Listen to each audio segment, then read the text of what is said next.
did an unbelievable job. Stan Goldstein, longtime Maryland fan, very loyal. You know, he had an episode on the floor, and the way people just jumped into action and saved his life is puts perspective on wins and losses. And we're just very thankful that we have such incredibly talented people in situations like this. Questions? Where was this game won? Pardon me? Where was this game won, Fran?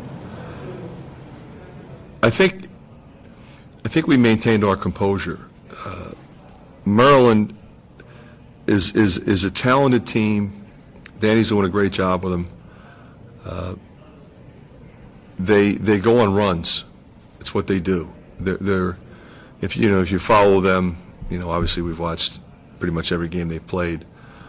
13-0 runs, 11-2 runs. They've got multiple three-point shooters, got multiple drivers.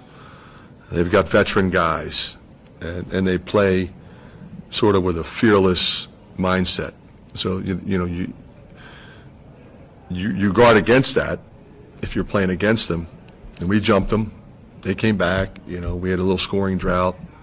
They scored 8 out of 10 or 8 out of 11 possessions in that one stretch.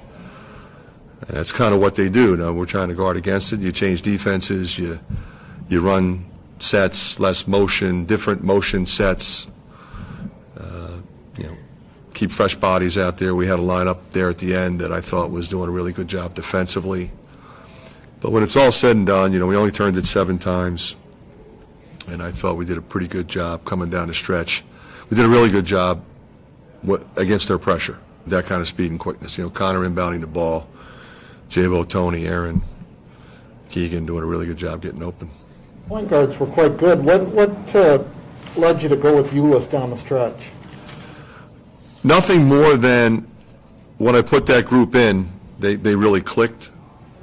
I mean, I thought defensively, if you watch the game, when you're in a straight 2-3 zone and they're running the kind of action they were running, ball screen, overload, driving kicks, and they've got 4 guys that can make threes, 4 guys can go off the dribble. You have to have a connected group. That's where Connor comes in. He's directing traffic back there. He's telling Aaron and Tony and Jabo what to do in the front, and he'll take the high post, he'll take the wing, he'll drop. He's talking to Keegan. That's what he does, and we got the necessary stops we needed to win the game with that group.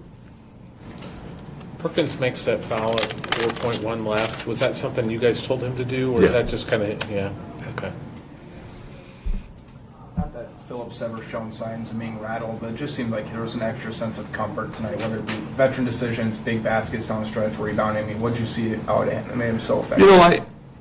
That's who he is. What you just saw, I mean, he's good. I mean, he's a talented guy. And I think he's tried really hard to fit in. He's such a good person. He wants to win. He wants to be a great teammate. He wants to be coachable. And at some point, you just got to go after it the way he did tonight. And I think you're right. I mean, it was noticeable. His aggressiveness, physicality was really impressive. I'm happy for him.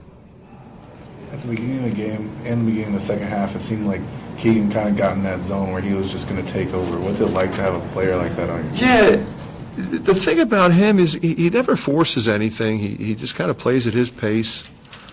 We're going to go to him at times, and at times it's going to come to him naturally.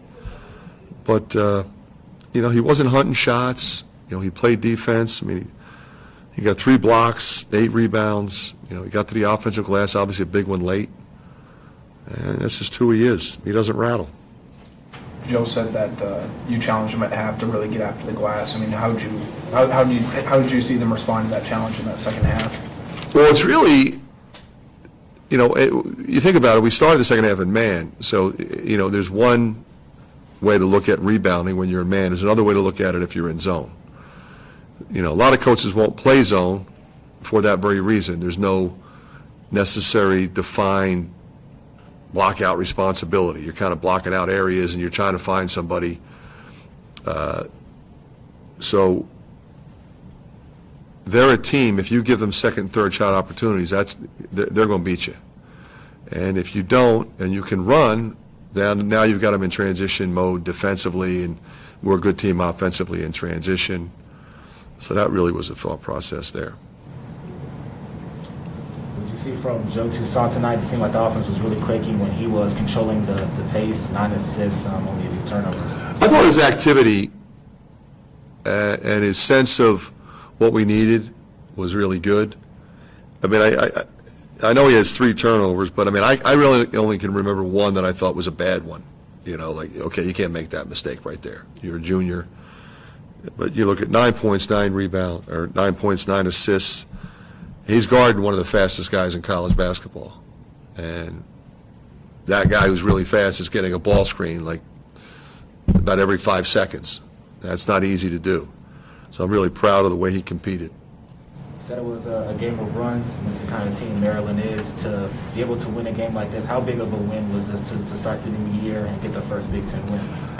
Yeah, you know, you kind of had the feeling it was going to be a close game. You want to be able to win a close game, you know, execute coming down the stretch, get the stops you need, execute your press offense, you know, make your free throws. We missed some, but we made enough.